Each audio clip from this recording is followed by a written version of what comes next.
When You Trap a Tiger, written by Tay Keller. Chapter 2. Homony's story all starts the same way, with the Korean version of Once Upon a Time, long, long ago, when tiger walked like man. Back in California, in the weeks leading up to Homony's visit, Sam and I would whisper those words to one another. Every time I heard them, they give me a shiver. We'd count the days until our Homony arrival, until that first night when we'd run into the guest room and curled up in bed with her, one of us on each side, like bookend. Homony, I'd whispered, will you tell us a story? She would smile, pulling us into her arm, and her imagination. Which story? Our answer was always the same, our favorite story, the one about Anya. Sam would say big sister, and Eddie, I would add baby sister, the tiger story. That story always felt special, like there was a secret shimmering beneath the words. Catch it for me, she'd tell us, and Sam and I would reach our hands into the air, clenching our fists like we were grabbing the stars. That, a Homony thing, pretending there are stories hidden in the stars. She would wait a few moments, letting the second swell, and we'd listen to our hearts beating, crying out for the story. Then she'd take a breath and tell us about the tiger. The problem is, the tiger in her story is scary, tricky predator. But the tiger in Ro didn't seem that way. I don't think it wanted to eat me, though I do think it wanted something.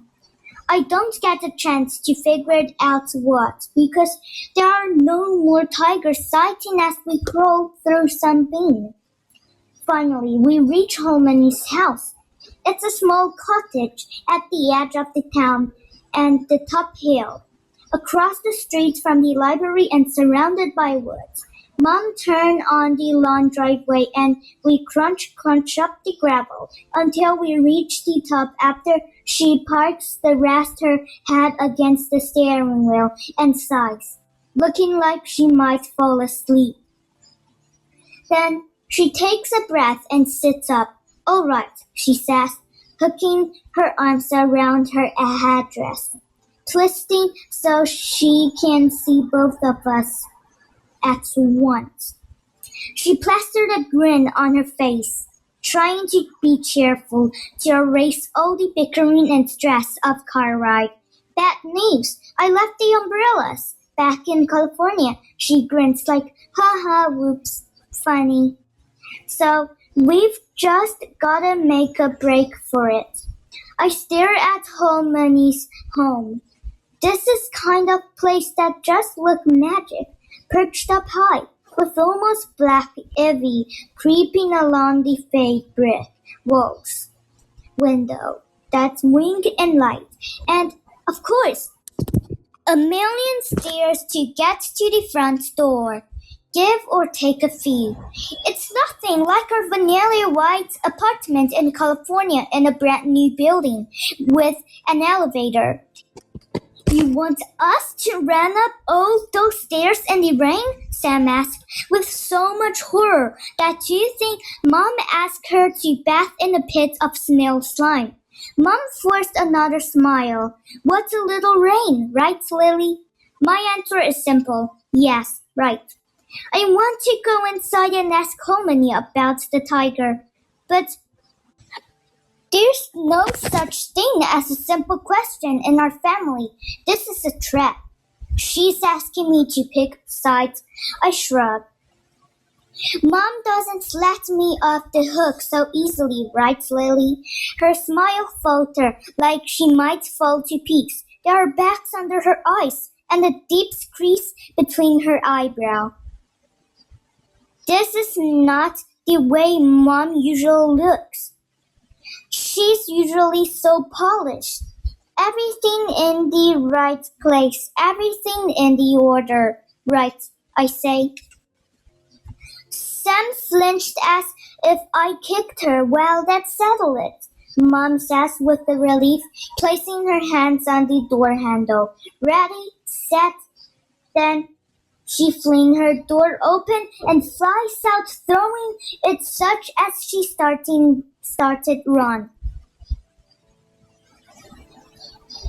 She's drenched immediately, and she's not moving fast, but she's working hard, fist pumping, shoulders hunched, head tilted forward, as if she's a bull charging her mother's home.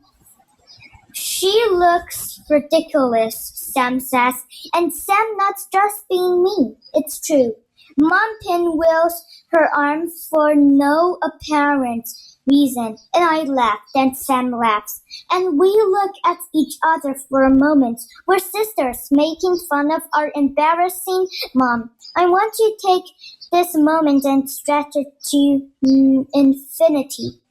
But Sam turns away, picking up her phone and its charger and tugging him into her bra, protecting them. Might as well go, she says.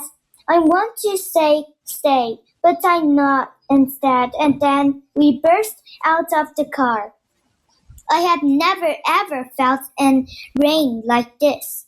It is insistent and cold, too cold for July, and we don't even make it out of the driveway before my shoes squish, squelch, and my jeans get heavy. Sam yelps as she runs, and I yelp too, because it's kind of funny and kind of awful.